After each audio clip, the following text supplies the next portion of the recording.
At 12 o'clock, and because Charlie Meadows is our speaker, we need to give him every drop of time we can. So we're going to get started. I appreciate this great crowd coming out. Welcome to OCPAC. My wife told me to always say that, welcome to OCPAC.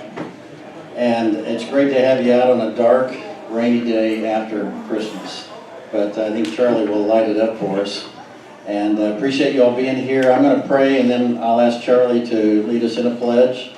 So let's go ahead and stand and be ready for Paul. Did I say Charlie or Paul? It's all right. I answered anything but late for dinner. Paul. Yeah, all righty. Father, we just come before you in the name of the Lord Jesus Christ, the King of Kings, Lord of Lords, our Creator, our Redeemer. And we thank you for your presence in our lives. We thank you for what you're doing in world history. We pray that for your grace on the church, that you would breathe a spirit of revival in our pulpits, in our Christian institutions, and our seminaries. Father, we pray that there would be a worldwide revival by your Spirit. We pray that men and women will begin to live their lives based on the only foundation there is, the Word of God. We thank you for this meeting. We thank you for Charlie, for his leadership, his vision to begin this group years ago. And we pray that you would bless him and bless us as we hear this presentation. We pray this all in Jesus' name. Amen. Amen. Attention to colors. And salute. Pledge. I pledge allegiance to the flag of the United States of America and to the republic for which it stands, one nation under God, indivisible, with liberty and justice for all.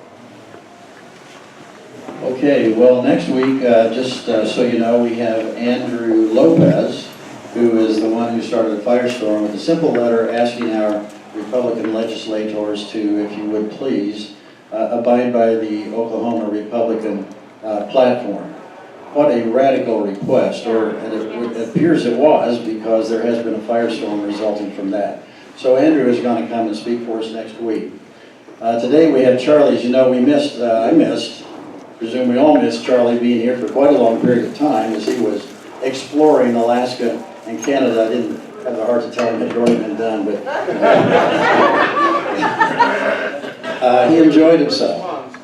Yeah, and a number of us, I think, were in frequent communication with Charlie during that trip, and so it's just a real privilege to have him here, and I appreciate the time you spent on this presentation. And Charlie, I'm going to turn it over, and I think, Charlie, you're just going to sit there. Yeah, I'm going to sit here so I can watch this. Yeah, I got tired walking back from Alaska because, you know, his truck didn't break down. He didn't have the money to fix it, so Charlie, take it away. All right. Thank you very much. And first off, I want to introduce a couple to you. This is John and Lynette Robertson. And Lynette had programming to take this off of the SIM card in my camera and do a PowerPoint presentation, and got that done unbelievably fast. Wow. We went through it one time. It was about 40 minutes, and I thought, you know, I want to add just a little more to it. I think it'll make it better. So it should be about 50 minutes today. And so let's hold our questions until it's over with. And once it's over with, then I'll bring Linda up, and you may want to ask her some questions also. And so anyway, this was, and Lynette's mother is over here next to Linda. That's Janice. And Janice came over and took the picture of us just before we left. The sequence here is June 1st, I fully retired. June 11th, we sold our home and became homeless, except for that camper on the back of the truck. And June 17th, we hit the road. And we were on the road for 97 days, did 13,700 miles in that period of time. So it's north to Alaska. We put that in the barn and hopped in and took off. It was about a 45-mile-an-hour wind out of the south that day. And my first tank of diesel fuel, I got almost 17 miles a gallon. That was the best on the whole trip. Okay, Lynette. All right, our first place of tourism was in North Platte, Nebraska. This is the Golden Spike Museum located at what is the largest hump yard in the world, railroad yard in the world. As you notice, to the left there, sticking out, on the 7th floor is an outside deck, and on the 8th floor it's all inside, but that's like a spike is what that is. Next one, please. That is, this is 1 mile wide and 3 miles long. Tens of thousands of railroad cars. And you will see there some of the employee parking lot there. They overhaul and or repair 750 diesel engines a month at this facility. And it's the largest railroad facility in the world. Next stop was in Rapid City, South Dakota. Many of you probably heard of Mount Rushmore. This is Crazy Horse. And you see on the back of Crazy Horse's face, that eventually will be his hair. You can take Mount Rushmore and place it in his hair. When this is finished, and they now think, because they now have a second crew there, they'll be able to finish this maybe in another 40 years. But it will be three-dimensional. You'll have the left side, you'll have the end, and you'll have the back side. It will be the largest stone carving anywhere in the world by far. And they've never received 1 penny of government money to do this. It is an amazing story. It is so much better than our Indian Cultural Center down here on I-40 and didn't absorb $140 million of taxpayer money to get to where it is now. Okay. Also there in town, a wealthy benefactor has put up stone carvings of all the presidents, and then he built a replica of Constitution Hall, and this is a replica of the Liberty Bell. Inside, these are not wax figures, but it's similar to it. And let's go to another shot there on that one. Oops, well, that's the only one there. But you could walk around that, and there's all type of things that you can read about the Founding Fathers and things like that. It's very interesting. Okay, next one. All right, we are now in Alaska, and Joe, Boston Joe back here, will probably recognize this. On his bus tour, he takes people to a place where you see this winding waterfall coming down, and what's really interesting, when it comes down to the bottom, which I can't quite show you from this angle here, part of it splits off and goes to the Pacific. The other part splits off and goes and catches the Yukon River and eventually ends up in the Bering Sea. I guess it's the Bering Sea. Joe, I can't see you. Yep. And I don't remember what the name of it. This is a continental divide, folks, and it's unbelievable that you have a place that it hits the bottom and half the water goes one way and the other half goes the other way. Fascinating. Okay. While we were there, we called Joe as soon as we arrived and told him we were in town. He was just parking his bus. He said, meet us at a Thai restaurant in a half hour or so. And so we met him there. We were having dinner. And he saw a friend that he knew, and he called him over. And this friend worked for the White Pass Railroad. This is the first railroad in Alaska. And anyway, I told his friend, I said, you know, my wife and I are thinking about taking that train tomorrow. I don't know what happened here. My wife and I are thinking about taking that train tomorrow. And he said, I can get you half-price tickets on family and friends. And I said, well, book it. And he had it booked in about 5 minutes, and we went on this. When this train, and it actually went all the way up to Whitehorse, Canada. When it was first built, it was an engineering marvel, top 10 in the world, on the same level as the Eiffel Tower and the Panama Canal. Partly because of its trestles. Let's go to the next one here. Its cliffs and tunnels that are on there. Today, this is the first year that they used diesel engines on it. They've always used the old steam engine before, but it had just been purchased by Holland America. And so today they take you farther north up to Carcross, Canada, where buses like what Joe drives, not necessarily Joe's, but they drive up on the highway, and the people on the train get off, come back on the bus, and people on the bus get off and then come back on the train, and you get to see more. And Holland America gets to have a lot more people on the train and all. Okay, this is a museum in Skagway, and this is a duck neck quilt. Everything you see there are duck necks that have been made into a quilt. That was really interesting. Now we're in Haines, Alaska. Haines, by the way, is about 14 miles from, and let me just come up here to the map a little bit.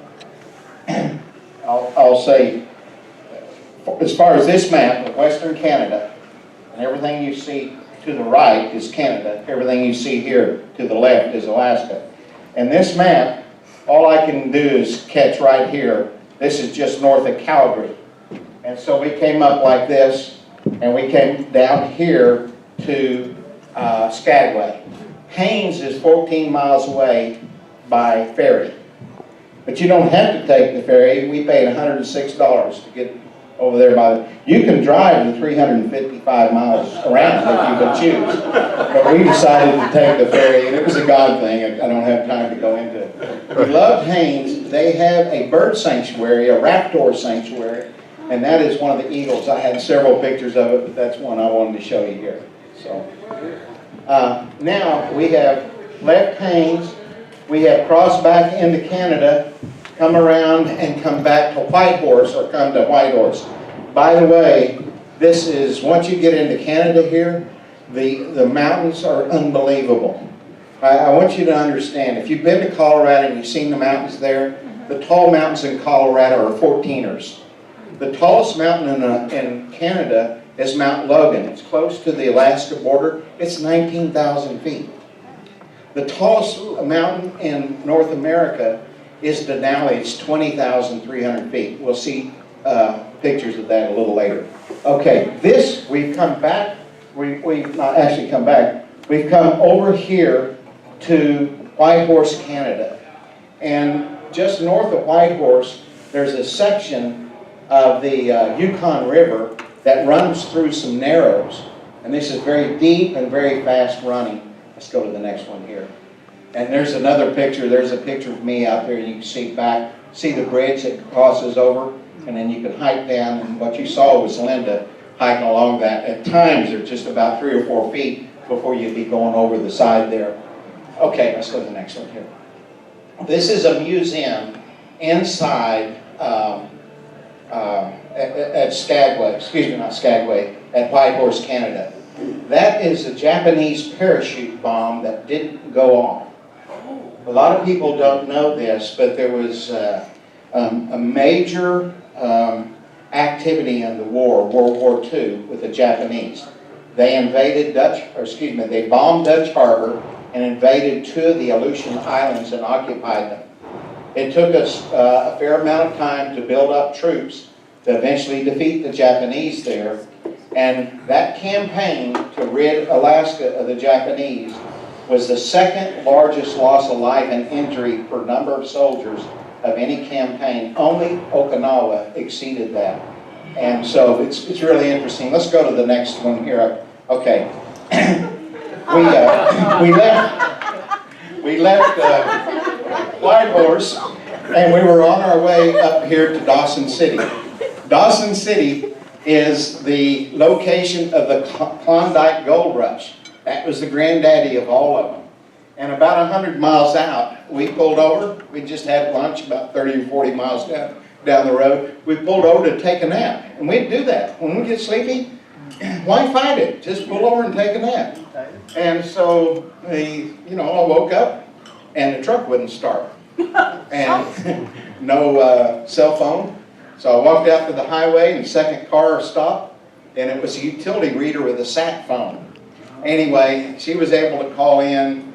All the records in Dawson City were busy. That was 4th of July. They said somebody will be out and pick you up the next morning. So we slept out with the bears and the wolves and the wolverines, as if you don't do that anywhere in Alaska. And the next day we got up, we waited, and finally about 11:30, it hadn't shown up yet, so I tried to start it, and it started up. So we drove on up here to Dawson City, and to the Napa dealer and a mechanic's place. They misdiagnosed it. They said, there's not anyone here in this town can fix it. You'll have to be towed back to Whitehorse.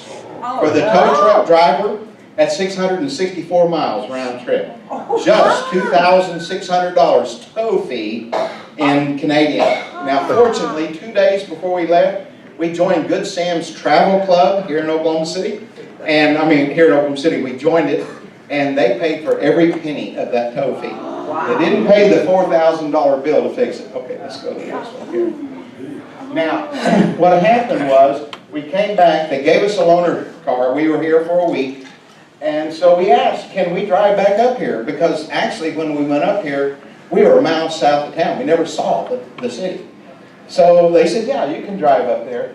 We crossed over the, this is the convergence of the Klondike River from the upper right hand, and it's a Clearwater River, versus the Yukon River, which has a lot of glacial silt in it, so it has that gray look. About 3 miles down the river, it's all gray again. But we crossed over on a barge, or I mean a ferry, and found a high place up by a golf course. We're actually close, and took that picture back at Dawson City, and that's almost all of it there. Okay, next one here. Here is the ferry that would go across. Takes about 20-25 minutes to come across. They drop this in, these cars drive off, and then cars drive back on, and they get back to the other side, they drop the other end, so nobody's ever backing, you're just driving forward, and it's amazingly efficient. So, all right, next one. Okay, this is, right here is called Chicken, Alaska. Now, actually, after we got repaired, we drove up here to this junction. This is close to Tok, Alaska. And we drove about 80 miles up here to Chicken. We spent the night in Chicken. Now at the end, all the way up there, I was telling people, when I get to Chicken, I'm going to do my infamous chicken dance. And we're going to show it to you at the end of this thing. And so we spent a night in Chicken. And by the way, right now there's 6 people live in Chicken in the wintertime. In the summertime, it blossoms up to about 30. Now what's interesting about Chicken, let's go to the next one here. That's the old original part of Chicken right there.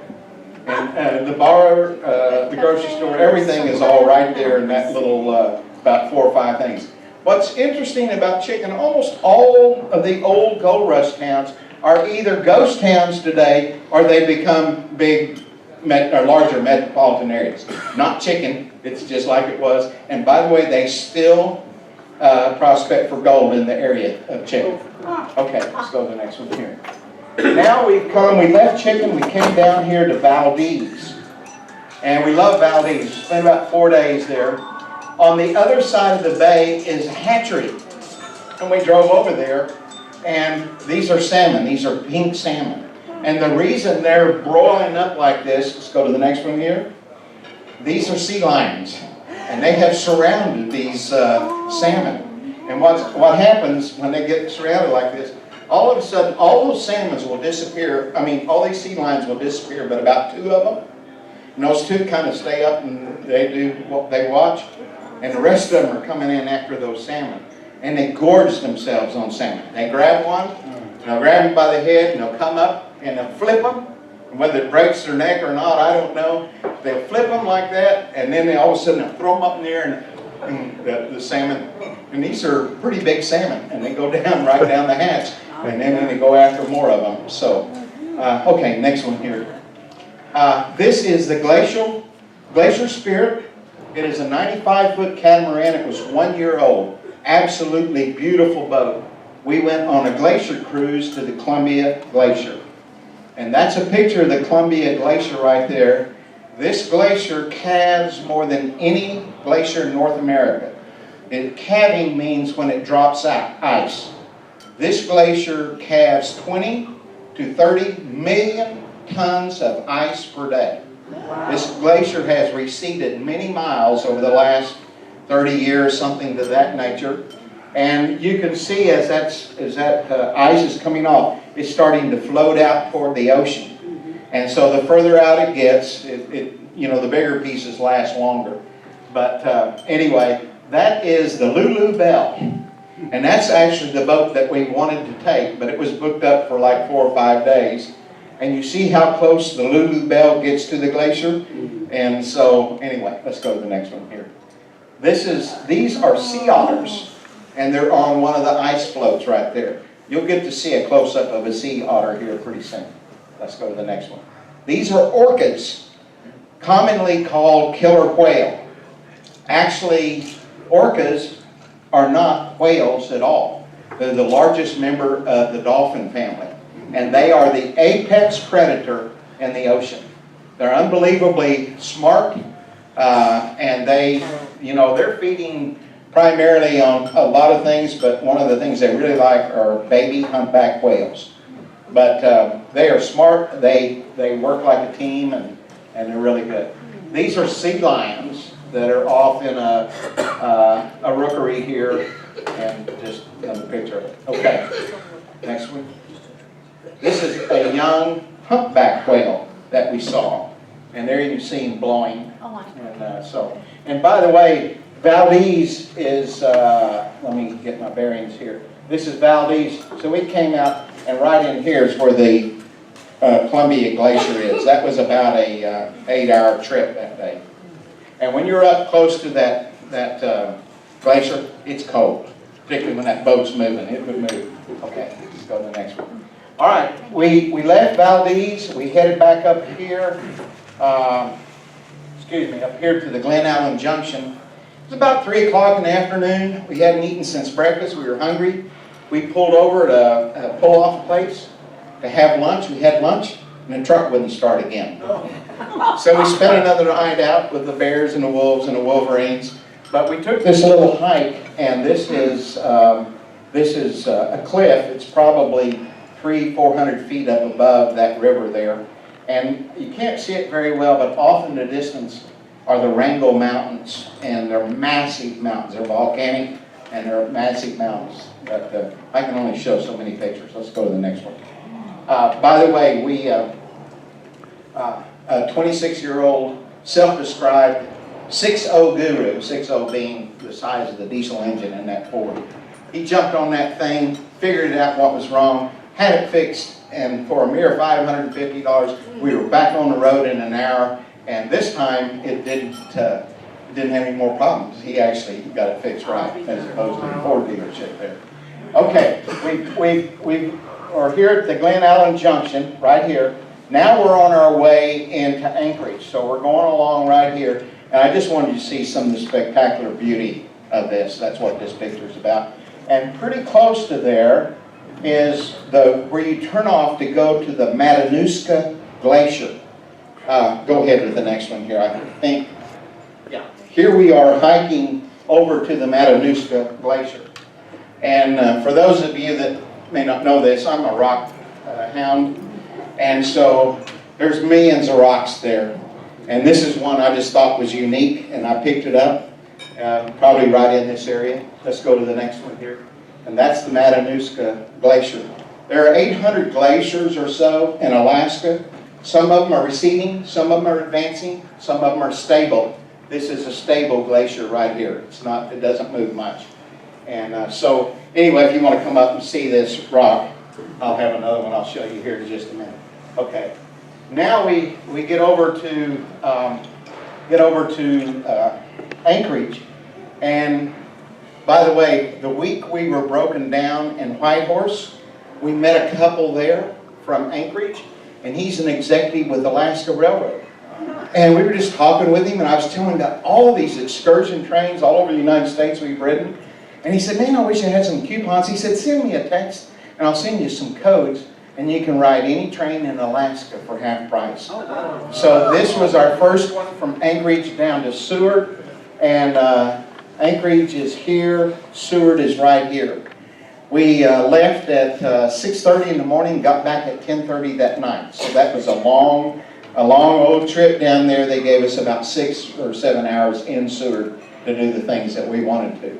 But we ended up riding the train 3 different times, the Alaska Railroad, all of them at half price. Okay, let's go to the next one. This is an eagle on the way down there. Let's go to the next one here. And I took this picture. This is one of the more scenic areas there. You can see part of the tunnel, the train tunnel. You can see the depth of the cliff there and how close you are to the edge, and then you see the river down there. Again, just spectacularly beautiful. Okay. Now we're in Seward. We're at the small boat harbor, and there's about 5 of these sea otters that are just putting on a show for people. And no telling how long they've been there before we walked up. There were a lot of people around. We were there for 45 minutes or so. They stayed there, and they'd roll, they'd sleep, they'd roll. Once in a while, one of them dive down and get some shellfish or something like that. But anyway, that's what a sea otter is, and it's my wife's new favorite animal. From there, we came back. We spent 2 days in Anchorage. I didn't care for Anchorage that much, but we came down to the Kenai Peninsula, and that's this area right here. We spent 12 days, and as we're arriving here, from my side angle, I can't see, but does that mountain look vivid to you behind there? Yeah. Yeah. As we were looping around, and we were headed right into Kenai. The town of Kenai is the largest town on the peninsula. It's about 8,000 people. And I saw this mountain, and I just couldn't believe it. I said, surely that's not Denali. That's too close to be Denali.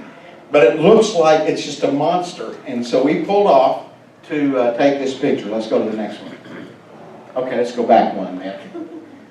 We pulled off, and right in front of us is a river. And I don't remember the name of it, but they are dip catching salmon there with a net. Those size of those nets are regulated. As a tourist, a visitor, we can't do that. But the local residents can dip fish there. And so, anyway, met a fella there. He and his son had been dip fishing. They'd caught their limit. And I got to talking to him. He was an engineer, works for the road department right now, a civil engineer. But he was very involved in the Valdez tanker oil spill and was largely responsible for the cleanup when that occurred. Fascinating guy to talk with him. I talked with him an hour and a half probably. Okay, next one there. All right, while we're here, I became kind of fascinated with the Russian influence upon Alaska. You know, in about 1864 or so, we bought Alaska from Russia. It was called Seward's Folly. Seward was the Secretary of State at the time. We bought it for a very small amount of money. And anyway, there are still a lot of Russian influences. So we found a town right in this area right here called Ninilchik. It's a little village with 300 people in it. Where? Right in this area right here, the Kenai Peninsula, called Ninilchik. There's 300 people. Over 200 of them are Russian-speaking people. And so I just accidentally pulled into a place I thought might be a visitor center. Turned out it was a veterans home, small, only about 20 people. I walked in and I started talking with the administrator of this home. And I know this will shock a lot of you, that I would do something like that, but I did. Turns out he's half Russian and half Native Indian. And so he was a wealth of information. He has a cousin who's now retired and lives in Arizona. He's written 2 books. The first one is the complete history of every Russian that left Russia and moved to Alaska. The second one is the genealogy of all those, going back to the 1700s. The second book was the color story about all of these Russians. And that's a very controversial book, because when he says something, family members say, that isn't right, that isn't the way it goes. Anyway, as I was talking with him, he said, right down the road here is the tribal council headquarters. I would go down and get their perspective on the relationship between the Russians. You see, the first Russian missionary came over in the late 1800s, came over to Kenai. And that's how Alaska first received the gospel at that point in time. Russian trading posts ran from Alaska all the way down to north of San Francisco. And there were many in Oregon. In fact, there's still about 5 communities in Oregon that still have quite a few Russian ancestors in it. There are Russians all over Alaska. And initially, it was a good relationship between the Russian fur traders. They quickly realized the Indians were far better trappers than they were. So that relationship turned south. They started capturing their children and their wives, and they'd put them on a ship, and they'd tell the Indian braves, here's your quota. If you're successful in getting this quota, then you'll get to see your wife and your children again, maybe. And so it became a very abusive relationship from that point on. So anyway, I kept wanting to find a restaurant that served Russian food. And I found out from this guy where one is. So we're here at this, it is in the middle of nowhere. I'm telling you, this is the only business in this village, and there is a U.S. Post Office there. And I took this picture because, I put this picture in the thing here because Linda and I are having a really good time here. That's because we haven't got the bill for the lunch yet. The bill was $75. And she even charged us $5 to use our own camera to take these pictures. And if you see there, 2 little desserts, the stuff you buy at Sam's, the little puff balls, you know, and 2 cups of tea. I don't remember how much that cost, but a lot.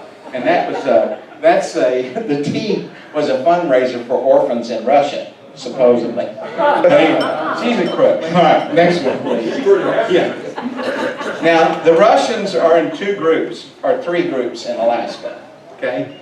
You have the Russian Orthodox, and you have what's called Old Believers. And this is an Old Believer church in that little village. And so, anyway, I'm taking pictures of all these Russian churches and everything. And I want a picture of this church right here. So I needed to move my truck to get my mirror out of the way, and somebody pulled in behind me. And I realized I can't back up anymore. So I just, in a split decision, decided to pull down into the parking lot, take the picture, turn around, and come back out. Only thing is, I forgot there's an archway over the entrance to the parking lot. I hit it with my camper. Okay? So anyway, they get the assistant priest out. And he gets out of his car and he walks up to me, big tall guy, big smile on his face, sticks his hand out, and he says, "I'm so sorry I built my arch so low."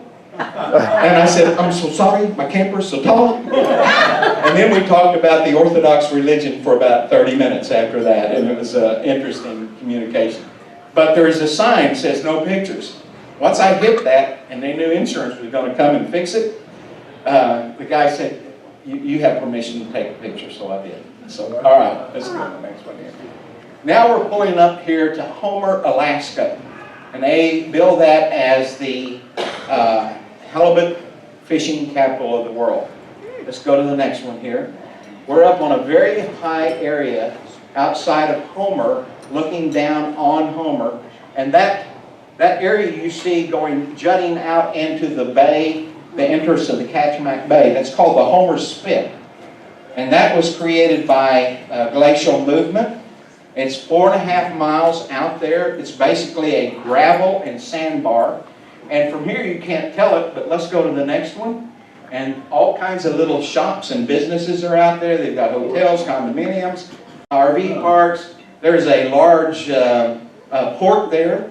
If you've ever watched The Deadliest Catch, one of the ships on that is stationed out of here. So it was really a neat place. We loved Homer. And now, if you watch any of the Alaska reality programs, which I did while I had Dish, one of my favorite program is called Alaska, the Last Frontier. And that features the Kilcher family. This is the homestead home that the Kilchers were raised in. Ruth and Yule Kilcher immigrated to Alaska in the 30s from Switzerland. They had lived through World War I. They saw the clouds of war building for World War II, and they didn't want to be a part of there. So they moved here. They had 8 children. They ended up with 640 acres. We call that a section here in Oklahoma. If you've ever seen the program, it's on a high bluff overlooking the Kachemak Bay. Let's go to the next one here. That's what it looks like across the Kachemak Bay from where the Kilcher homestead is. And anyway, in the great earthquake of 1964, known as the Good Friday earthquake of 1964, a 9.3 on the Richter scale, the largest ever recorded in North America, happened. They lost 13 acres to the Kachemak Bay.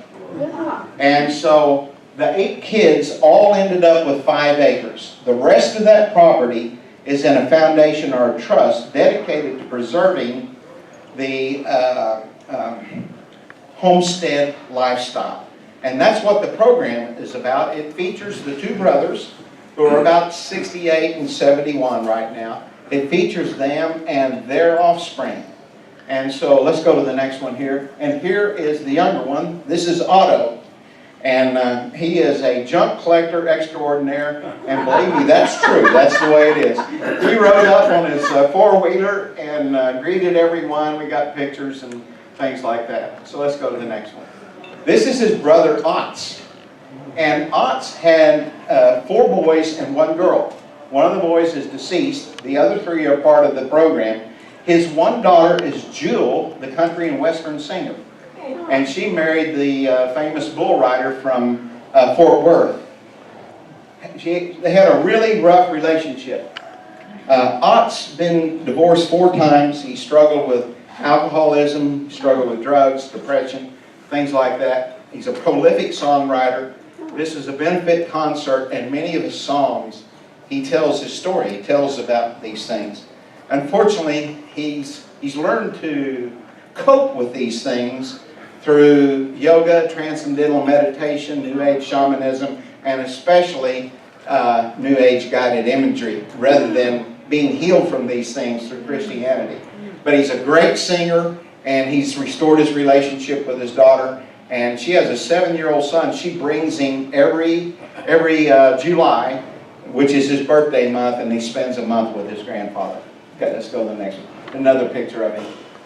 When I walked up to him after it was over with, I said, "What side of 9/10/46 are you on?" He said, "What?" I said, 9/10/46 is my birthday. What side are you on? Front of it or back of it? 1 year younger than I am. Okay. All right. Now we took while we were waiting on parts to come in, we took a trip from Soldotna over here to Whittier. And this is a mountain, and there's a tunnel that's 2.5 miles long, goes right through that mountain. That's they build that as the longest tunnel in North America. I actually think there's a newer tunnel that's longer than that now. It's 2.5 miles long, and it is a 1-lane tunnel, and there are railroad tracks in the middle, and the train has priority. And if you don't think that train runs quite a bit, almost all goods that are delivered to Alaska by ship come into Whittier. And then they're shipped by train up to Fairbanks and Anchorage and other places like that. So that's a busy train track. But when it's not running, they let cars from one direction go for 30 minutes and cars from the other direction go for 30 minutes. Okay, let's go to the next one. And this is a picture of Whittier. It was actually a military base, a secret submarine base during World War II. Very deep waters there. It's not a real wide area. But anyway, a lot of military buildings there. And there are underground tunnels that run to all of those buildings. That's an interesting place, not real big.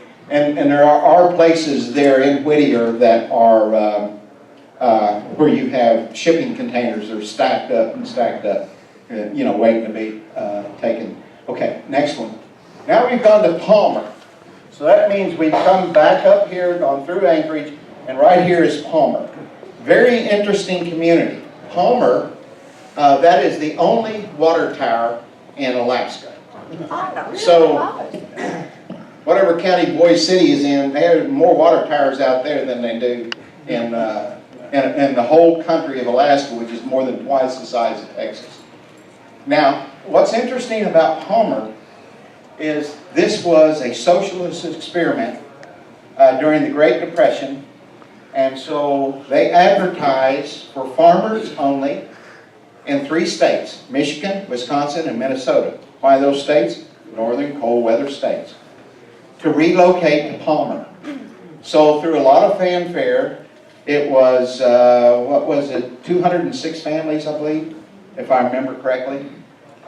They took trains to San Francisco, then ship up to Alaska, and they went up here to tame this area. They were all promised 40 acres, a house, a barn, a cow, and some chickens. The only problem is when that group arrived, the workers from San Francisco and Seattle that were supposed to go build those things for them before they got there, they beat them there by 5 days. And then they got there and found out there's only about 6 or 7 plots that are cleared, so all the rest of it has to be cleared of dense forest. And all the money spent on this was a loan to these people. Well, 60% of them came back after the first year. They put more in there. Anyway, let's go to the next one here. It would have failed had it not been for World War II. When World War II, the massive buildup of military, that provided a market for the produce. Palmer is the area where they grow world record produce. And what you see here is a cabbage, a zucchini, a carrot, and a beet. Let's go to the next one here.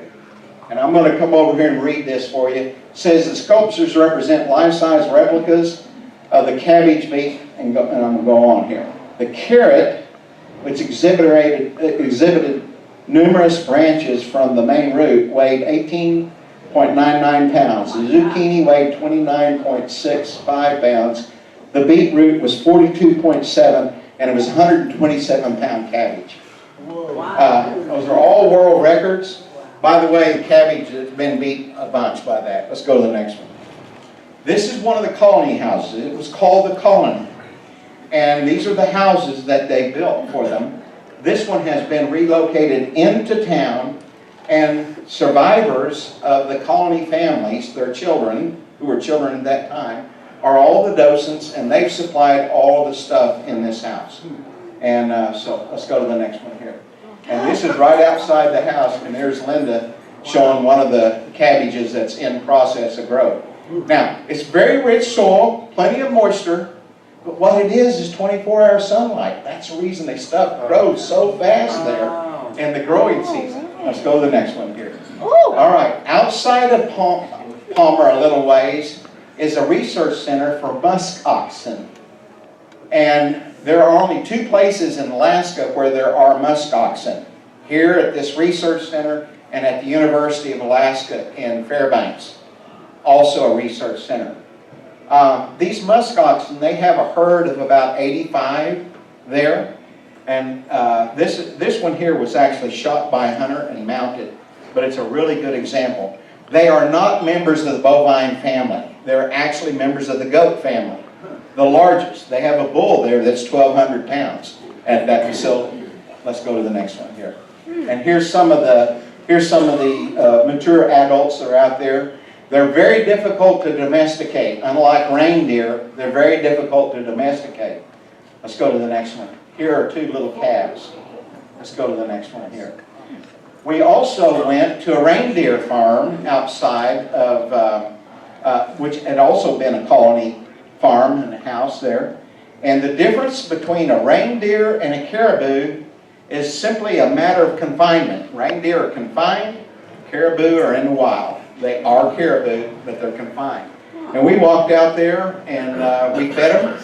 We could pet them. They're all in felt here, so they asked us not to touch their antlers, because when you're in felt, it's very painful to touch their antlers there. All their blood vessels and nerves are highlighted out there, and so on. All right.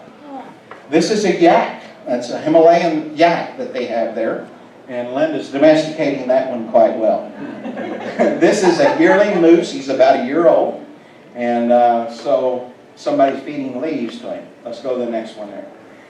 They also had a small elk herd, but got rained on my camera when I did that. We were camped at a campsite. We were there for 4 or 5 days. And this is the Bear's Belly barbecue. Southern barbecue in Alaska. And if you don't think that's true, wait till you order cheese grits or, what do you call it, Cajun caviar and things like that. It just ain't right to have that kind of food in Alaska. But it was really good. It was a trained chef. And this is the outside patio. We're looking down probably 150 feet to a kettle lake. A kettle lake means a lake that's been formed by glacial movement. That's what a kettle lake is called. It was an absolutely gorgeous campsite. All right, we're real close to it. Now, from there, we spent a couple, 3 days in Wasilla. They're 15 miles apart. Then we came up here to Talkeetna, and that's this area right here. Talkeetna is about 20 miles off the road, one way in, one way out.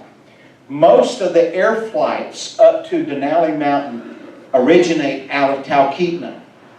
Rick Horner, who had gone the year before, and I don't know where he is today, but Rick Horner had suggested the Talkeetna air taxi. And that's the plane that we went on. It's a Havilland Osprey, I believe is what it's called. And that plane held 11 passengers and 1 pilot there. And that's the pilot that we're next to. It was a clear day. Mount Denali is oftentimes called the Shy Mountain. It's only clear about 40, 50 days out of the year. The rest of the time it's shrouded in clouds. And this was a Thursday. I've been watching the weather, and it looked like this was the best chance to have a clear day. The previous Saturday, one of their competitors, KD2, had a plane go up there with 4 passengers in it. They were all Oriental passengers. A storm brewed up, and the plane went down. The pilot radioed in. They were all alive, but they couldn't get rescue up that day. The next day, when they got up there, they found them. They were all frozen to death. You have to understand, I was dressed exactly like this. It's 10 below up there. How long are you going to last if you're dressed like this at 10 below? And but anyway, this is the monster right here. There's about a 3-month climbing time, kind of late spring, early summer. It's the only time they allow climbers to go up this. I think the first person to climb it was the early 1900s. They've lost about 50 people climbing. This is not just a little walk. This is serious mountain climbing right here. Let's go to the next one here. How high is it? Now, one of the things that happened, God really blessed us many times. They had 3 prices to go up here. Up to the south face and back is $210 a person. Up to the south face, around the mountain and back, is $285. Up to the south face, around the mountain, turn around, go back around the mountain. That way, regardless of which side of the airplane you're on, you get up close to the mountain like this right here, it's $350. So what do you think old Chief Charlie did? $110, right? And so we're sitting on the bench waiting to be taken to the airplane. And they walk up to us and said, we've got 2 seats open on our expensive flight. We're going to put you on it, but don't tell anybody. So we got to go up there, round it, turn around, come back for $210 a person there. So another real blessing. All right, let's go to the next one here. This is, I do not remember the name of this glacier, but this is the longest glacier in North America. It's one of the glaciers that comes out of the mountain. And you see the rugged terrain. It looks like a painting almost, but that terrain is so unbelievably rugged. It's amazing. Okay, next one. Now we're coming back. We're on the way. That's a large kettle lake, and you see a couple of houses in there. All those houses, in fact, that 100-mile trip, there's lots of cabins and houses in there. Those are all off the grid. The only way you can get to them is by plane, by dog sled, by what do you call the snowmobiles, and things like that. But you see some boats up there on that lake, and I just wanted to take a picture of that. I think that's really cool. So, all right, now we're still out of Talkeetna, and we're on what's called the Hurricane Turn Train. Hurricane Turn Train goes 55 miles up the track toward Fairbanks. It stops on the Hurricane Gulch trestle. And there's 2 engines on it, one on the front, one on the back. It stops on that trestle. The engineer that's been pulling it forward, he shuts that engine off. He walks to the back, fires that one up, and you go backwards the same direction. So it's 110 miles round trip. This is let's go back to that. This is the river right next to it, and that's a speedboat on the river. We were going to do the speedboat the next day, but it was raining heavy the next day, so we didn't do it. But this is the only flag train left in America. Meaning, if you're on this train and you want to get off and go fishing or get off and do something, let them know and they'll stop and let you off. Or if the train's coming along and you want to ride either direction. You walk out and you wave your shirt or handkerchief, and they'll stop and pick you up. That's what a flag train is, and it was a lot of fun. Let's go to the next one here. Here we are pulled off on the side. They're both Alaska Railroad, and we're off on the side while the southbound from Fairbanks to Anchorage is headed that way. And there's a couple of cars that are probably hauling America cars, and they pay the railroad to pull those cars like that. They got into what they call cruise tours now, where it's part cruise, and then you either take bus and or train up as far as Fairbanks, and sometimes over to Dawson City. Let's go to the next one here. Here we are pulling out to the Hurricane Gulch where the train's going to stop. Let's go to the next one here. And here we are looking down. That's the height of the Statue of Liberty. That's 300 feet down right there. And so that's on the up side of the creek. The next one here will be, let's go to the next one. This is on the downhill side, and you go down, it meets 2 or 3 creeks and becomes a river. And so it was absolutely gorgeous, stunning. Let's go to the next one. Okay, we're leaving Talkeetna, and there are 3 places in Alaska where they refine birch sap into birch syrup. And the process is very similar to maple syrup. You see the buckets on the trees where they tap that, and then that would drip the sap in those buckets. They also have a lot of places where they run like troughs, many trees, and they feed in, and it feeds down through gravity. The main difference between these 2 syrups, and the reason this is much more expensive, it takes 40 gallons of maple syrup to make 1 gallon, maple sap to make 1 gallon of maple syrup. Wow. With birch, it takes 105 gallons of sap to make 1 gallon because it has a much higher water content in it. It's a little stronger syrup than maple. But anyway, let's go to the next one here. Now, we're up here at Campwell, and Campwell is right here. We spent the night there, and not too far away was the Doggone It. That was the name of the dog musher who runs in the Iditarod. He's run it 3 times now, or he's finished it 3 times, and once was 31, and the other time 34. They pay up to 30. Now everybody gets $1,000 for running it, and that's mostly to get your dog shipped back and things like that. But when we arrived, they put puppies in everybody's arms, and they later told us, you know, you think that we were doing that for you. We're actually wanting to socialize these puppies, so you holding them and doing things like that helps us do that. Let's go to the next one here.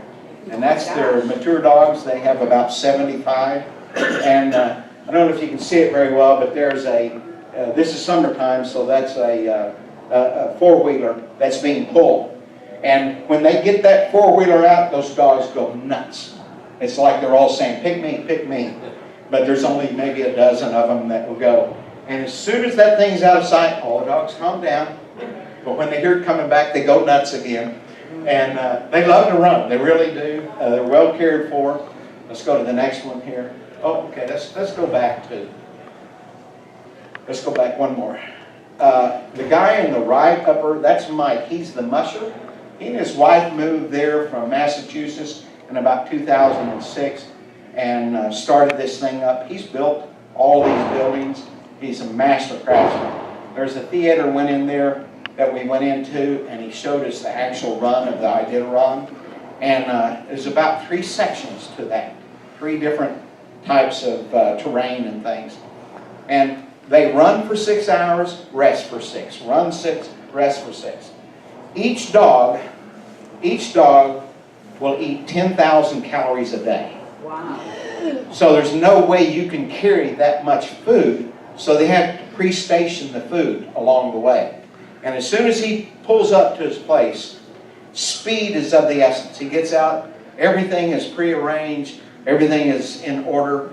He immediately rolls hay out, and then he starts cooking the food. He rolls hay out. He finds the most hungry dog, he feeds him, that stimulates the others to eat. Then he massages them, Takes him 4 hours to take care of the dog, and then he lays down for 2 hours. Okay? And so it's a very rigorous race. And but anyway, let's go to the next one here. Next one. Okay. Now we're here, and we go into Denali Park, and there's different distances that you go in. We went to the Wonder Lake tour, which is about 85 miles into the park. The longest one's 92 miles. Each one of those is a little different price. They no longer allow private vehicles to go in. They had a bus go over the cliff back in the 80s because of a private vehicle coming around too fast. And you're going to see what I'm talking about. So it's all buses now. Let's go to the next one. There's a picture. Can you see the highway there? You see how steep that is? It's hard to show depth. Let's go to the next one here. There's another example of the highway there and how far that down. And believe me, when these buses come to these corners, they creep around that corner in case they need another bus coming the other way. There are many buses on this, and sometimes they have to back up. They work on this road all the time. It was absolutely beautiful. Next one. This is the only place we saw grizzlies, and we saw groups of two different kinds there. And that's just some of them there. And you can stop anywhere you want, and you can get off and hike. You can camp in the park, whatever you want to do. Just had the grizzly. Next one. Yeah, we're having grizzly. Yeah. Okay, now we've come up. Now we're up here in Fairbanks, Alaska, and there's a little town north of Fairbanks. And can you remember the name of it, Linda? Help me out. Fox. And in Fox, they have, this is the CD8. The GD8, I'm sorry, Gold Digger number 8, and that is a barge, and that thing could go through and collect a lot of gold in its day. They didn't have enough water for it, so they built a pipeline of a couple 100 miles long to bring water down here so that this would have enough water to mine. Let's go to the next one. And everyone that did this trip got a little bag of dirt, and you could, they would guarantee you found gold. And between Lynn and I, we had about $10 worth of gold, something like that. Is what they said. They wouldn't buy it, but they said you found $10 worth. All right, so I never did catch on to that very well. Let's go to the next one here. Steve and Margot Hampton, back here in the back corner, they came up and spent one night and one day with us, and so we went up, and that's the Alaska pipeline that's above us there, and so we took that picture. By the way, that pipeline in the agreement to allow it to be put in, when it's no longer useful, they have to take it back out. Oh, really? And much of it is underground. In fact, not too far from here was a place where we saw it run underground. I have a picture of that, but not here. Okay, let's go to the next one here. Now we went to Chena Hot Springs. Chena Hot Springs is about 65 miles east-northeast of Fairbanks. And it is it is ranked in the top 10 hot springs resorts in the United States. And it was really a cool place. That's the entrance to it. They have a restaurant in there. Very decent prices. Like I say, it's a very old place and gift shop and things. Let's go to the next one. Inside that was this picture that I thought was very interesting. This is a picture honoring the nurses and the doctors that helped in the Bolshevik Revolution in Russia in 1917. It's fascinating to read this. We saw a lot of Russians at this Chena Hot Springs. Let's go to the next one. And this is the actual hot springs here. And believe me, that water's hot. And that spray right there, as that comes out and falls on you, it cools off. So you can kind of get under that spray and cool off a little bit. Len and I were headed out, and I got to talking with somebody about Oklahoma. And this lady comes up to me and says, "I'm from Oklahoma." And I said, "Where?" And she says, "Lawton." Turns out she's the office manager for Kevin Stiff's mortgage company down in Lawton. And so I got to talking with her. She is a wild-eyed left-wing liberal, bona fide. Gets all her information from NPR, CNN, CNBC, places like that. Wow. But she supported Kevin on this one thing. She had great admiration for how he treated his wife and his children, his strong family values. She said, I know I'm going to disagree with Kevin on policy, but I really respect the man for how he does his family. So we had quite a little thing. I urged her to, the same amount of time she spent there to spend with Fox, and she, oh no, I would never listen to Fox. And so anyway, next one here. They have at this place, this guy brought in this old DC-3 a year ago. He's got it up on stilts. He's in process of turning that into a suite. And so once it's done, for some amount of money, you can go up in that and spend a night in there. Next to it is the ice castle. That's what I call it. It's an ice museum. And they have on contract with them world champion ice carvers there. Let's go to the next one. And this is the inside of the ice castle here. And what you see there is the cantina, the bar. And let's go to another one here. This is what they won their world championship, carving this. It's held in Fairbanks every year. And it's 2 nights on horses. And they've got their lances and they're jousting there. A lot of colored lights and things like that in it. Really cool. Let's go to the next one here. You see on the benches here, and they serve appletinis. We'll see it in a second. Those benches are covered with caribou hide. And I actually sat on one in a bedroom, and it's unbelievable. Caribou hair is hollow, so it has air in it. And that's a very good insulator for the caribou. Plus, it also makes them buoyant when they want to swim across rivers. And it was amazing. You could sit on that, and really, you didn't feel the cold coming through at all. Let's go to the next one here. And see these glasses here, the martini glasses? Those are carved out of ice. I think that's about an $18 drink. I'm not sure. I didn't have one. They call them appletinis, so some type of a martini with apple in it, I guess. But you can have the glass after it's over with. And if it's wintertime, it'll probably last a long time. Let's go to the next one. By the way, this is a year-round resort. This is the bedroom. See the bedpost here and the polar bear there? For a mere $600 a night, they will give you several caribou skins and a sleeping blanket, and you can spend the night in the ice castle for a mere $600 a night. That was what was really hot. Let's go to the next one here. Okay, here we are in North Pole, Alaska, which is actually up right here, about 15 miles south of Fairbanks. And North Pole, Alaska, you want me out of your way here? Where is it? About 15 miles south of Fairbanks. And it's right up here. Okay. Anyway, North Pole, Alaska, this is Santa's house. And it's a massive gift store. And so we went in, and it takes me about 5 minutes to see all I want to see in a massive gift store. So I found my wife, who was just like a kid in a candy store. I said, honey, spend all the time you want here. I'm going out on the bench, and as people come and go, I'll talk with them. And she said, oh no, you got to go sit in Santa's lap. I said, I'm not doing that. Oh yes, I know, I'm like all good, dutiful husbands. I'm walking up to Santa Claus. Let's go to the next one here. Here I am in Santa's lap. And as I walked up to him, he said, how you doing, brother? I said, I do have a red suit at home, and by the way, I want your job when you have to go take a pee. And he laughed and he said, let's get this picture taken. I'll tell you what I'm going to do. I don't do this very often. Let's go to the next one. Here I got his hat on. I'm on the big throne. So for a short period of time, I'm Santa Claus at the North Pole. Let's go to the next one here. All right. In Fairbanks, I love Fairbanks. Didn't care for Anchorage.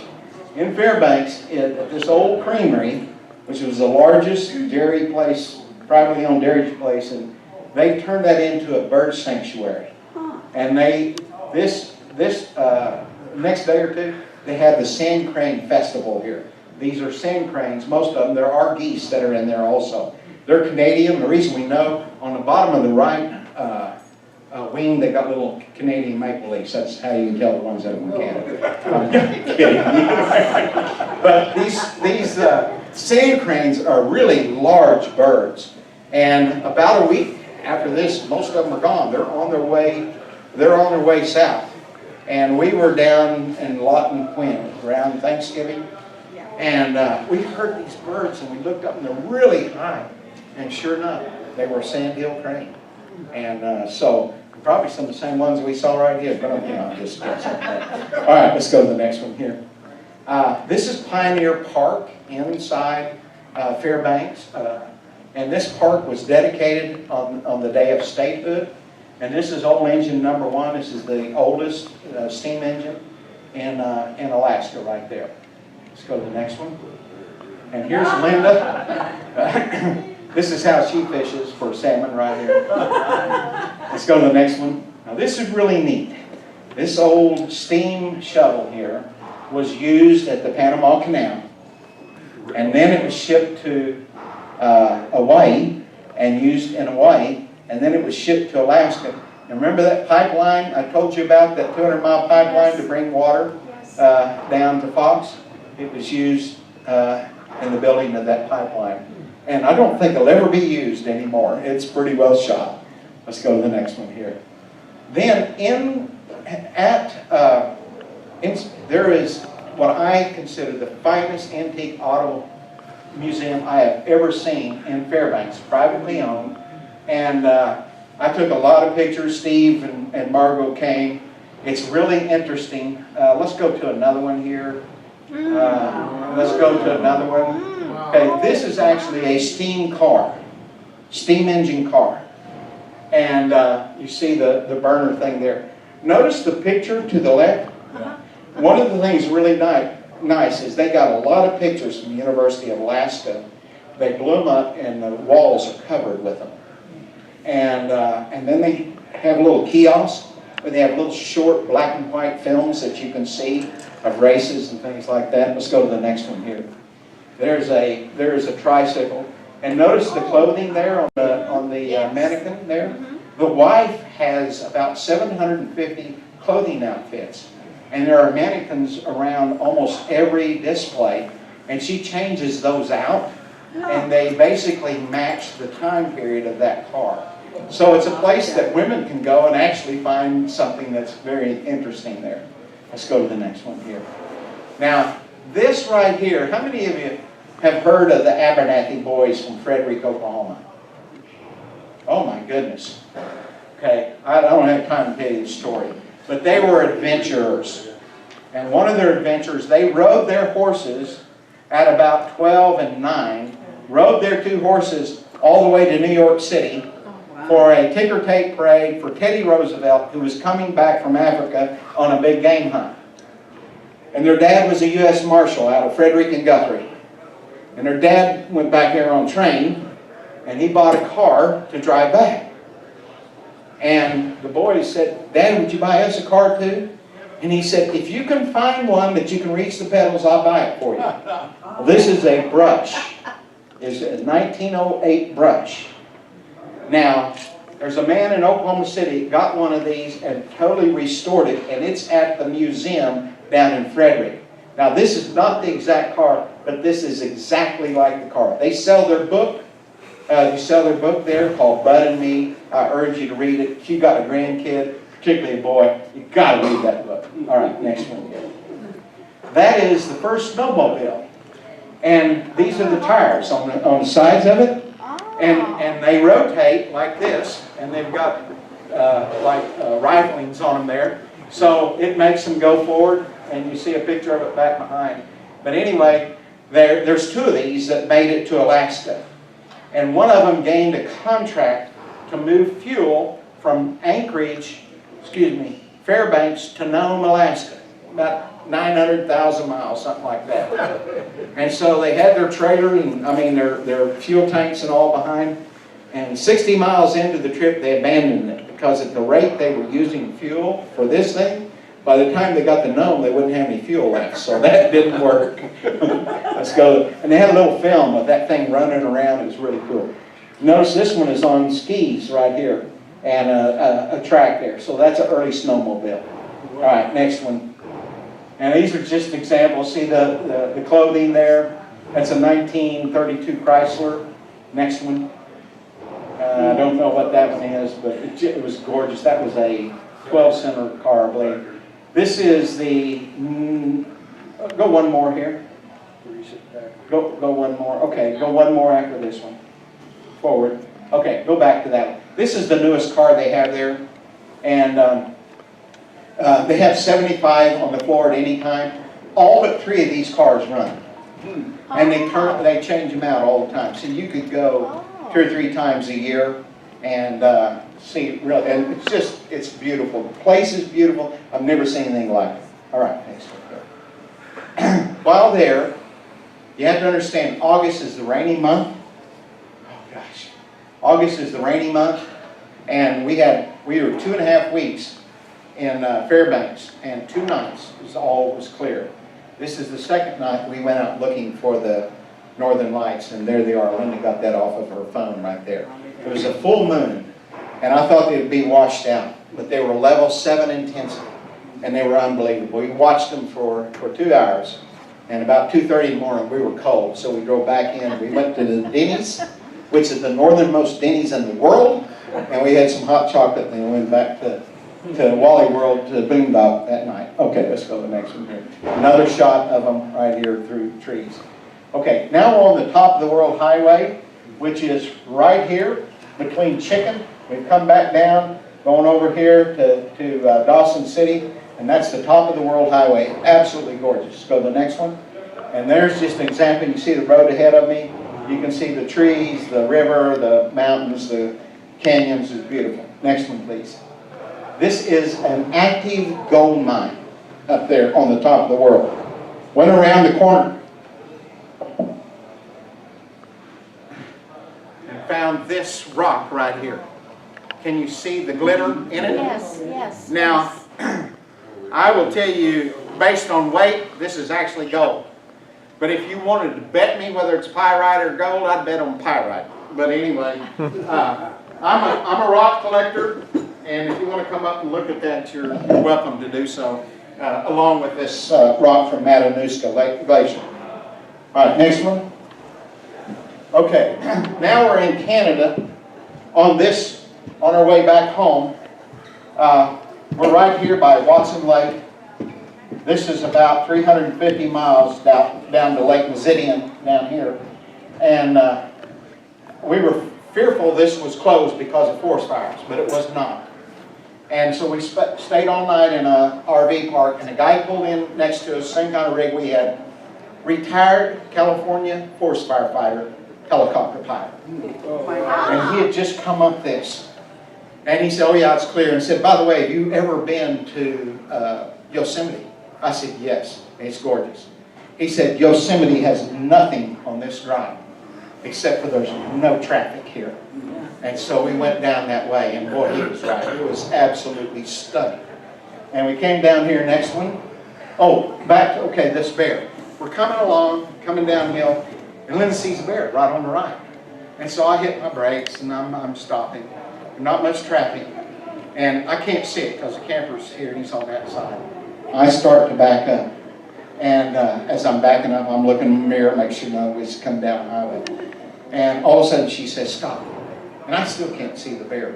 And she got the window down, she's taking a picture. Pretty soon she says, go, go, go! Because he raised up and looked at her. And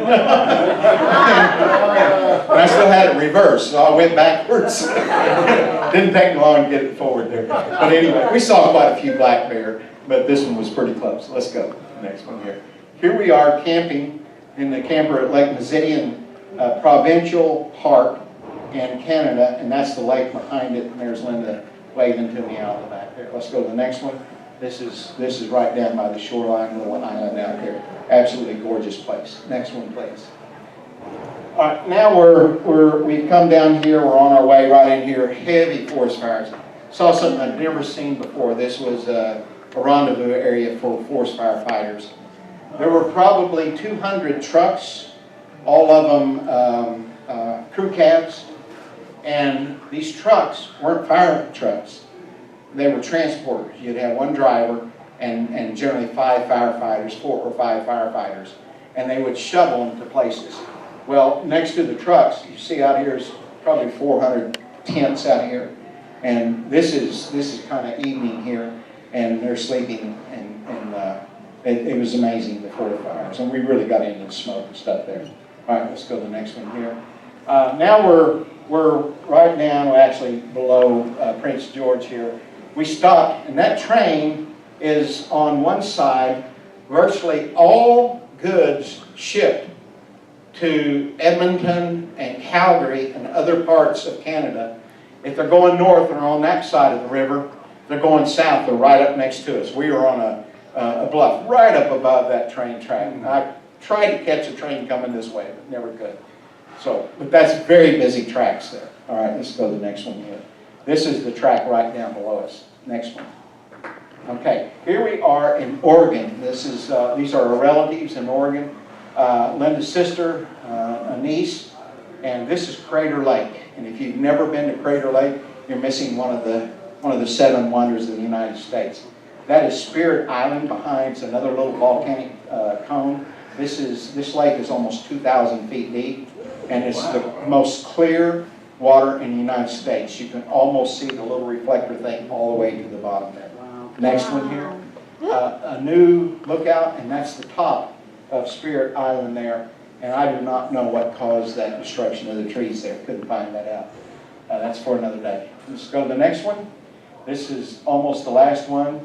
We're now over in eastern Oregon, and that's called, I got it here in my pocket. That's called a slide over there. And I want you to see the highway, because this valley is 15, 20 miles across.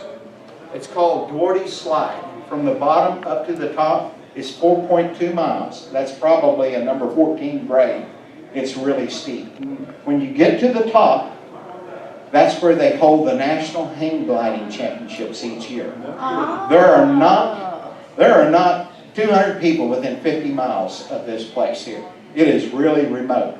And eastern Oregon is really deserty like that. Next one. I think it'll be the final one.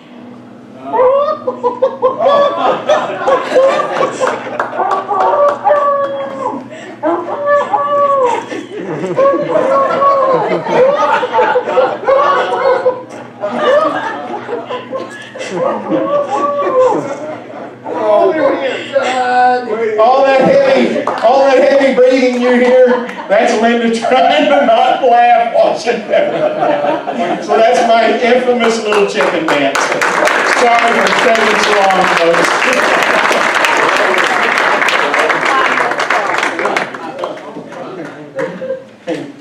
I don't know if you want to do Q&A or just stop it here. Well, I think what we will do is close officially, and then we'll continue for extended session Q&A. And do apologize for the length of the meeting, but you know, it's a long way up there and back. So, too many side stories. Right. First meeting in February, we'll have election of officers. That's in our bylaws. We, on an odd number year, we have to elect. So obviously, I was brought in an off year, and so we will go through an election. I do plan to run again for president, but anyway, if anyone else wants to run, you're certainly welcome. To vote, you have to be a member, and so Susan has membership forms back here. And if you're haven't joined yet for 2 weeks before the vote, you got to be a member 2 weeks before the vote. Right, you have to have been a member 2 weeks prior to the vote. So now would be a good time to join. If you haven't joined for the 2019 season. And I think, do we have any other announcements on that? Okay. So see Susan if you haven't signed up again for 2019. Thank you. Andrew Lopez will be here next week. And I did want, let me just check my notes here.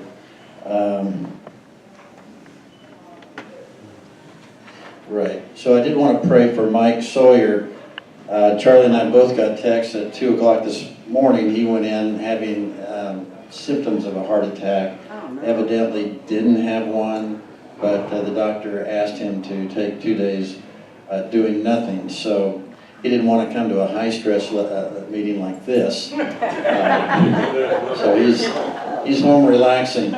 So we're going to close here, and then I'm going to leave the microphone on and the camera. Are you able to stay, Brian, or do you have to run? I can A little run. bit. Yeah, so we'll continue the meeting a little bit if you have questions. So we're going to close here in a word of prayer. Father, just thank you again for your grace to us. We thank you that you have put us here at this period of time to do your will. And we pray that, again, that your Spirit would move through our pulpits and our seminaries and our Christian universities and send a spirit of revival here in Oklahoma and around the nation. Thank you for Charlie.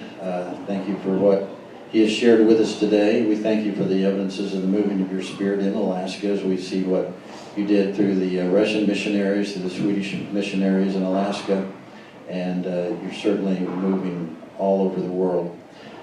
We thank you for your beauty that you've created, and we just pray that you would continue to move in our lives and our hearts, move in the state of Oklahoma, and we ask all this in Jesus' name. And we do want to pray for my father that you oversee his health, that he would make dietary changes he needs to, ask that you would heal his body, and we just would love to see him with us many, many more years. We pray this all in Jesus' name. Amen. Amen. All right, if you need to leave, leave. We're going to start part 2 here. Does anybody have questions for Charlie? How long are you on the road? 97 days, 13,700 miles. Spent one night in a motel. One night. $600? No, it was 177 though. That was when we took the rental car up, or the loaner car back up to Dawson City. And our home on stilts was still back in Whitehorse. You got a place now? We got back on a Saturday. On Monday, we bought a 34-foot travel trailer while we're building a home. We just got started 2 weeks ago today with the footings, and yes, Glenn. I didn't say anything about mosquitoes. I was up there in 1967. Yeah. I was there in 1967, right after the big earthquake. Right. Or visited Valdez. In fact, the old Valdez, they poured kerosene on it. And Yeah, lit it on it's fire. completely rebuilt in And built different a brand new locations. Valdez. That's right. Batteries out of the, And spoke in a youth camp out at historical Fairbanks, and the mosquitoes there were bigger than sparrows out here. Yeah, the biggest mosquito I saw was in Homer, and was about 6 feet tall. It was a metal mosquito up on top of a sign. But there were places, and there's a lot of places in Alaska very swampy. When you're in that, you got a lot of mosquitoes around. There are places it wasn't so bad. But one thing we learned, don't build a fire. And it took 4 times. But you build a fire, and that heat and smoke, they don't mind that smoke at all. They'll just swirl in it, and it draws them. So we quit building fires outside. No more hot dog roast outside. With that. So, yeah. Anyone else? Any questions for Linda? I'll get her up here if you got a question. If you want to ask her what it was like being that close to this guy for that long, I'll leave the room so she can actually tell you. I was impressed with how you coordinated the wardrobe in the movie and right here in live. Yeah. That's great. Yeah, I bought this at that store right there. And and I can't find my jacket, so that's the reason I'm wearing this so much. My jacket's packed away somewhere in the barn. So. All right, question down here. I'll pass the mic down. No, I was just wondering what ended up being wrong with your truck that was so hard to diagnose and was so expensive? Well, I don't know about how hard. They first diagnosed it, blown head gasket, blown high pressure oil pump was bad, and maybe turbocharger. Turned out the head gasket was fine. The high pressure oil pump had to be changed. A injector went out and allowed oil to get in the coolant system. So that all had to be flushed out and changed. But the second time it broke down, it was actually the regulating valve for the high pressure oil pump. And that kid spotted that. He actually put it on a diagnosis on his tablet, spotted that, fixed it in no time at all. Wow. And so it just a total of $4,500. In general, how much higher are prices now in Alaska? A lot, and I'll give you an example. At McDonald's, which was my favorite restaurant in Canada and Alaska, not because I like the food so well, but because I like the prices, okay? Primarily for breakfast. We could eat breakfast for $9 to $12, $13 for the 2 of us. You go to a regular restaurant and order something off the menu, you'll probably pay about $13, $14 a plate for whatever it is you're ordering there. Hamburgers going to run you about $16, hamburgers and fries and things. Wow. Which you can get that much here too now. You're starting to see that. But at McDonald's, they sent, you know, the company sends these things to put on their Coke machines. And one of them there in Homer, I believe, said, "Why are McDonald's Coke so good? Is it because all these different things?" And finally, because it's only $1? Well, they had to take out the 1 0 and put a 5 there. Because while all McDonald's sells a drink of any size for $1, anywhere in Canada and anywhere in the United States, they're $1.50 in Alaska. So, and by the way, things are higher in Canada, generally speaking, than they are in Alaska. And that's primarily because of two things. They're full-blown socialized medicine. That is not free health care. That is very expensive health care that everyone has access to, is what it really is. And you've got to pay for that. So prices are unbelievably high. Taxes on everything. They even have a tax on feminine products. So if for any products that women need, you're taxed extra for those. Just they call it a pink tax, is what they call it. And then the other thing is the national minimum wage in Canada is about $12.50 an hour. But many of the cities and provinces, they up it to around $15 to $17. So I asked at least 12 people this, and Linda can be my witness here. 12 people, I was pretty sure, were on minimum wage. And I asked them this: would you agree that every time minimum wage goes up, all prices go up? They said, yes, that's right. I said, well, let me ask you this. Even though you have more money, are you better off if you have to pay more for everything?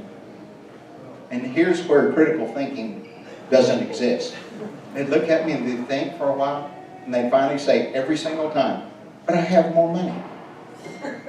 I'd given them the answer, but they couldn't come up with that. They're not a bit better off, you know. And so what it does, it makes all their goods and services higher up there. And when Trump and the Republicans were able to get the corporate income tax lowered, if you ever watch Shark Tank, Mr. Wonderful on Shark Tank owns multiple businesses in Canada.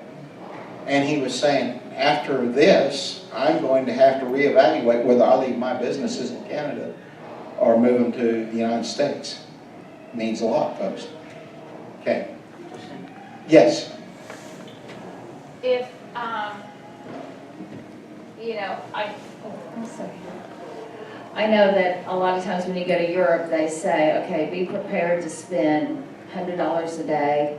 What would you say on that kind of trip for two people? How much per person do you think you should allow per day?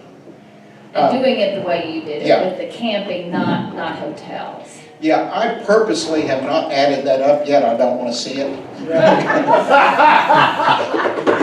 I could have cash flowed it for about $135, $40 a day. And there are a lot of days that we spent less than that. But because of the problem with the truck, and when I ran into the thing, I had to replace vents on top of the camper. And when we left, there were things that the water pump had never been used, the hot water tank. The heater had never been used. So all that had to be brought up. I never had any time. We put that camper on 2 days before we left. And I didn't have time for dry runs. So we did everything while we were on the road. And, so I imagine we spent probably $5,500 in repairs on the camper and the truck together. Or upgrades, whatever you want to call it. And if it hadn't been for that, we could have made it. We could have cash flowed it on about that $135, $40 a day. But you know, I put our two good vehicles in the barn, took insurance off of them, had insurance on the barn. We had no utilities or anything down here, and so we had almost no cost here at all. So I was able to, yeah. Is the 135 per person or for No, for the two of us. That's for the two of us, yeah. And then there's days like when you do the airplane ride, and that's $420. Train. Yeah, so you're going to go over some. I don't remember what the trains weren't that bad. I don't remember what the glacier cruise was. I think about 120 a piece or something like that. So certainly there's days you're going to go over. But there were days we were under, particularly once we got to her sister's. And, you know, we were spending maybe $30 or $40 a day. Except for when I took everybody to Walmart to get their nails done. Little girl asked, a little Vietnamese girl said, you like what you flowers on your toe, on your big toe? Oh yeah, okay. And so she put it on her and delis and didn't put it on my toe, I guarantee you that. But anyway, that just bumped that price up there, you know, so, you know, there's things that happen like that. But this was a trip of a lifetime. I didn't really care, you know. It wasn't the responsible thing. Now we're back, we have to build a house. We should have done it the other way around. But at my age, you never know when you can't go again. So anyway, anyone else? Charlie? Yes. Did you buy any groceries? Oh yeah. Yeah, we, you know, the groceries weren't, you could find pretty decent deal except for when we were in Talkeetna. And there's no grocery store in town, so about 14 miles back down the road to the junction. Went down there, needed some ice, and I needed some cereal. And a box of Raisin Bran was $7.50. Oh. So yeah, that little place. But if you're in a big city, it's going to be pretty reasonable, and it's going to be more expensive than here. But we probably ate about half of our meals in the camper. We had 3-burner stove, had a microwave, refrigerator, and so we cooked quite a bit. We had cereal, and then we ate out. So not every place is a McDonald's, but when we were around the McDonald's, we'd usually do breakfast there. So, anyone else? Any ideas why prices are higher in Alaska? Yeah, they don't produce anything there, so everything has to be shipped in. It's too expensive to produce things there. And the thing that puzzled me, and I asked many people, could never get a decent answer.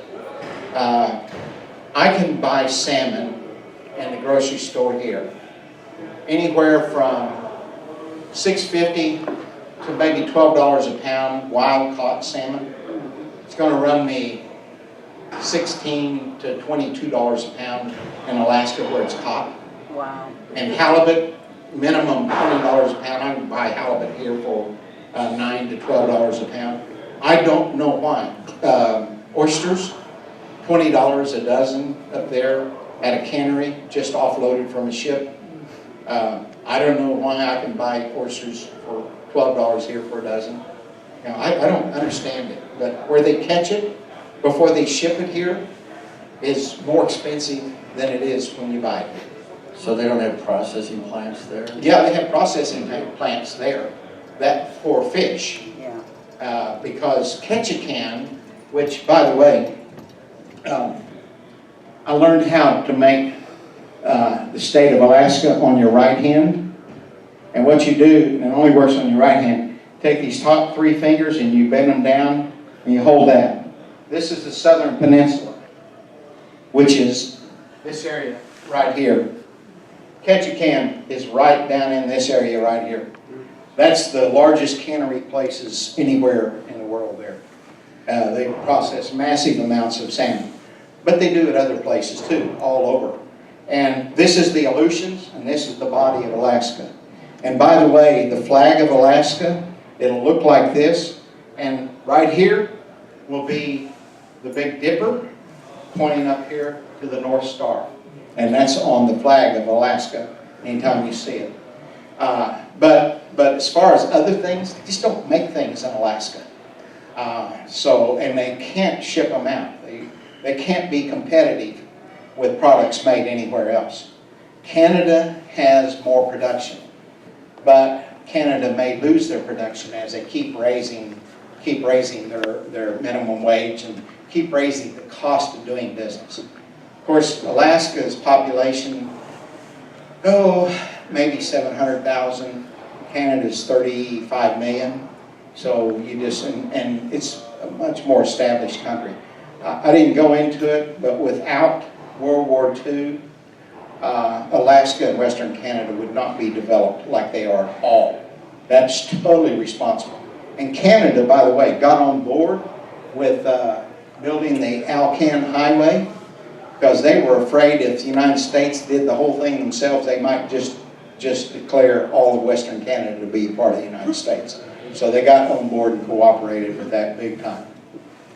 There was a high-ranking general at the Pentagon in the late 30s screaming his head off about how vulnerable America was through Alaska.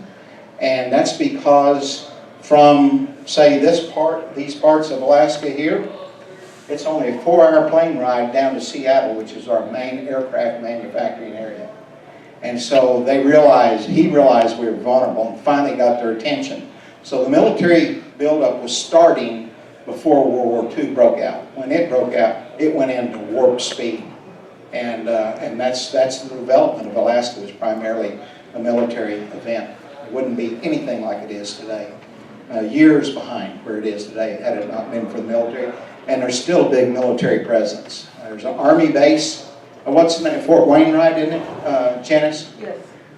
Right next to Fairbanks, and then about 5 miles south of North Pole is an Air Force base. And then you've got an Air Force base in the Fairbanks area also. And then you have the submarine base there. You still have a lot of naval operations in Alaska too. So that's less than 1 million in Alaska. Yeah, So it's- except for tourist season. And by the way, Alaska I couldn't make it without Okies up there. We ran into so many Okies, it wasn't even funny. I don't have time to tell you those stories, but we ran into a bunch of them. And one other thing I didn't mention about the Kilchers, when they came over in the 30s, the Kilchers, they were both very, he was a linguist, he was fluent in about 12 languages. She was a poet and a musician, very highly acclaimed, both of them. But he was an atheist and a dedicated socialist. And so they come over here, and when Alaska became a state, he was very involved in the creation of the state constitution. And he got elected as a state senator from the Homer area. And so Alaska really started off pretty strong socialist, very liberal. And what's happened with so many military people that have gone up there and served, and some of them stay and retire there, and then many people from the South that just go up there to live there, Alaska is in process of becoming a more conservative state. But it was very populist, very Democrat, very, very socialist in its early origins. So. Well, did you do anything about Murkowski? She just got elected. It's going to take some time, and we'll see what happens there. It was kind of funny. The governor who was running for re-election was an independent. And I watched a few of the commercials, and I told Lynn, I said, this guy's really a liberal. So 3 weeks before the general election, he stepped out of the race and endorsed the Democrat. He realized that he and the Democrat were going to split the liberal vote, and a Republican was going to get elected. So he stepped aside, and the Democrat won. So, yeah, they're unusual people up there. They're, except for the Okies, they still maintain their sensibilities. So. Is there a summertime in Alaska? Yes. Yeah, summertime is about June and July and a little bit of August. It's starting to cool off, starting to get dark toward the end of August. But you take June 21st, which is the longest day of the world, you will see no darkness on that day at all. And 45 days on either side of it. It might get a little dusky, but it's really not dark. And but now, you go up there right now, there's no daylight. Shortest day of the year was 6 days ago. Yes? Charlie, when we took a cruise up there, the chief of police in Skagway is also the pastor of the church. Okay. I sang a concert at that church. Okay. And they gave us a free ride on the what's that? White Mountain, no. White Pass. Yeah, the train. Yes. And also one of the members of the church owned the tour bus line, and they put the whole bus on for us when we went north up there. It was beautiful. Well, Joe, who already left, he guides up there every summer, He lives in Norman 6 months a year, and he's up there 6 months a year. And his tour takes people up to the top of the White Pass, basically. And he's got a video out that he's produced, and he's done that here a few years ago. And it's a really good show. But yeah, Skagway it's a very heavy tourist town. The day we pulled in, there were 4 cruise ships anchored in town. That's 12,000 people that were walking around in this little tiny community. That's why it's important to put a lot of them on buses and trains and get them out of town. Now, when you were there, it was probably still the steam engine that pulled you up there on the train, on that White Pass train. 2 years ago. Yeah, this is the first year they stopped the steam engine and they have a diesel. Yeah, and they go farther now. They used to just take you to Bennett Lake and then come back. They're going up to Carcross now, and that's where the road meets. There's no road to Bennett Lake, so they take you up there. And Holland America's got it figured out. They can get twice as many people on the trip if they go up there and they do the switcheroo there. Twice as many people can travel that way. And that old steam engine wasn't fast enough to get people up there in time, so that's another reason they've gone to the diesel there. But that's a beautiful train ride there, it really is. And, anybody else? We were surprised there were earthquakes in Fairbanks especially. There were earthquakes almost daily. Yeah, and if you've seen the damage in the pictures to the highways, that was just north of, right here is Fairbanks, and right here is Wasilla, and it's just north of Fairbanks, about 10 miles where most of that damage. We were probably on that highway 6 times, I would guess, something like that. Did you see Sarah? No, we didn't, but we met a very interesting fellow named Kenny. Oh, really? Yeah, Kenny lives, Kenny's from Florida originally, and he lives there in Palmer. Kenny's an alcoholic. And so he likes to come to the RV park that we were in, and he likes to talk to the lady that owns it. Interesting fellow. Anyway, long story short, we talked him into going to church with us on Sunday morning. And so we go to church, and after it's over with, and he said, by the way, he said, I like that. He said, I'm going to go back. Very interesting fellow. Everybody around there knows Kenny, too. And so we were coming back through Wasilla, and I said, you ever met Sarah? I said, oh, yeah. He says, Sarah is a wonderful dancer. Her husband doesn't like to dance. And he said, I'm a really good dancer, too. So he said, I've danced with her many times. You ready to stop it now? Just a little bit. Yeah. But no, never did see her. Wasilla is the fastest growing community in Alaska. It's a very new community. They also have the Iditarod Museum there in Wasilla, and it's pretty interesting. You know, I took over 1,000 pictures. I edited it down to 550, and this is down to about 107 or 8. So you can see, I'm trying to spare you folks. Overkill here. Anyone else? Yes. Don. Usually I prefer vacations to places where they have palm trees and yes, yes. My wife talked me into going up to Alaska about 2 years ago. Yeah. And we went up to Fairbanks. We started there 3 days. Yeah. And 2 days. Yeah. You know, it was all a Princess Cruise Line deal. Right. And then we did a 7-day down to Vancouver. But I would highly recommend that. Just that alone. You may not want to get into the pickup and the camper and all that. Yeah. It was to die for. And here's part of the reason for the vehicle. The one night we went up to stay all night in Dawson City. That hotel room was $177 that night. It's about as cheap as I saw up there, anywhere. We wanted to do a train ride from Talkeetna to Denali and back, but found out we had to stay all night. So I started calling some of the lodging up in Denali. I found one at $220, and some of them went up to $425. Wow. And so unless you want to sleep in your car, you know, it can get really expensive. So that was the idea of the camper. And we boondocked 50% of the time. And the most we ever paid for an RV park was $49.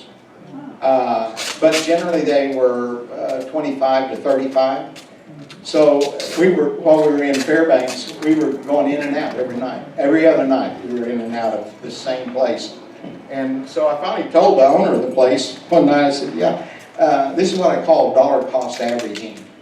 And so at $34 a night, you know, it's $17 a night is what it comes out to. And the reason for that, our heater, if you're at Walmart, you don't have electricity. So your heater is going to run off of a battery. And I wasn't for sure, we just got this heater running there. Wasn't for sure how much battery I'd have. And my truck is not charging that up fast enough, plus might not be driving that much there.